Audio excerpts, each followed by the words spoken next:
भाषा, बोली, लिपि और व्याकरण। बच्चों, आज मैं आपको भाषा, बोली, लिपि और व्याकरण के विषय में समझाती हूँ।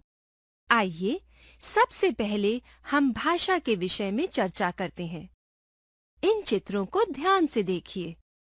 पहले चित्र में पुस्तकालयाध्यक्ष बच्चों को चुप रहने का संकेत कर रहे हैं।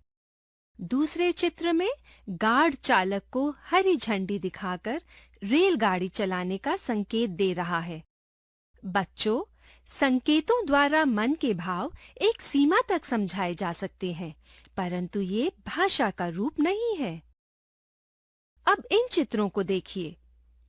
यहाँ बालक पत्र लिखकर अपनी माँ को अपनी बात बता रहा है। दूसरे चित्र में माँ बालक का पत्र पढ़कर पुत्र की बात समझ रही है। तो बच्चों, आपने देखा, इन चित्रों में ये दोनों अपने मन के भावों और विचारों को लिखकर और पढ़कर समझ रहे हैं। बोलकर, पढ़कर, लिखकर मानव अपने भावों का आदान प्रदान करता है।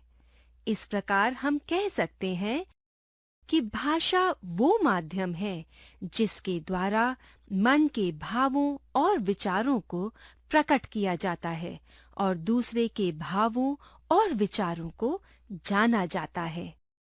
तो बच्चों, समझ गए ना? भाषा के दो रूप होते हैं, मौखिक भाषा और लिखित भाषा। मौखिक भाषा। बच्चों, समाचार उद्घोषिका का समाचार वाचन भाषा का मौखिक रूप है। लिखित भाषा।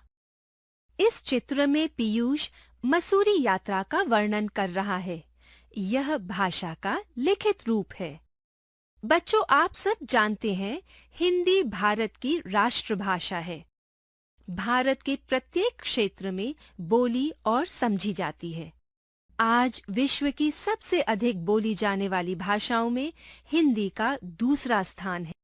14 सितंबर 1949 में भारत सरकार ने इसे राजभाषा के रूप में स्वीकार किया था। हिंदी के अतिरिक्त संविधान में भारत की इन भाषाओं को भी मान्यता दी गई है। असमिया, बांग्ला, गुजराती, कन्नड़, कश्मीरी, कोंकणी, मलयालम, मणिपुरी, मराठी, नेपाली, उड़िया, पंजाबी, संस्कृत, उर्दू, सिंधी, तमिल, तेलुगु, बोडो, डोगरी, मैथिली तथा संथाली। स्वतंत्रता के पश्चात हिंदी सहित सभी भारतीय भाषाओं का तेजी से विकास हुआ है।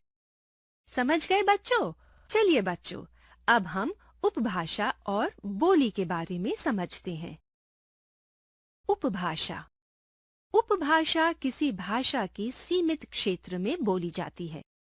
जैसे मथुरा के आसपास ब्रज उपभाषा बोली जाती है। इसका प्रयोग साहित्यिक रचनाओं के लिए किया जाता है, इसलिए ये उपभाषा बन गई है। बोली। बोली किसी प्रांत के बहुत छोटे से क्षेत्र में बोली जाती है। इसमें साहित्यिक रचनाएं नहीं होती। हिंदी और उसकी बोलियां निम्नलिखित हैं। पश्चिमी हिंदी, बुंदेली, कन्नौजी ब्रज भाषा, खड़ी बोली, बांगरू हरियाणवी। पूर्वी हिंदी, अवधी, बघेली, छत्तीसगढ़ी। बिहारी हिंदी, मगही, मैथिली, भोजपुरी।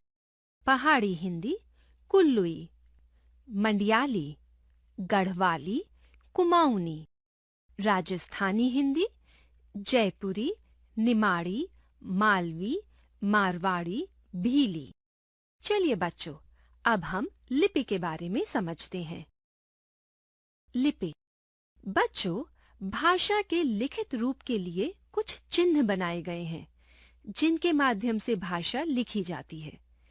इसे लिपि कहते हैं। भाषा के लिखने के ढंग को लिपि कहा जाता है।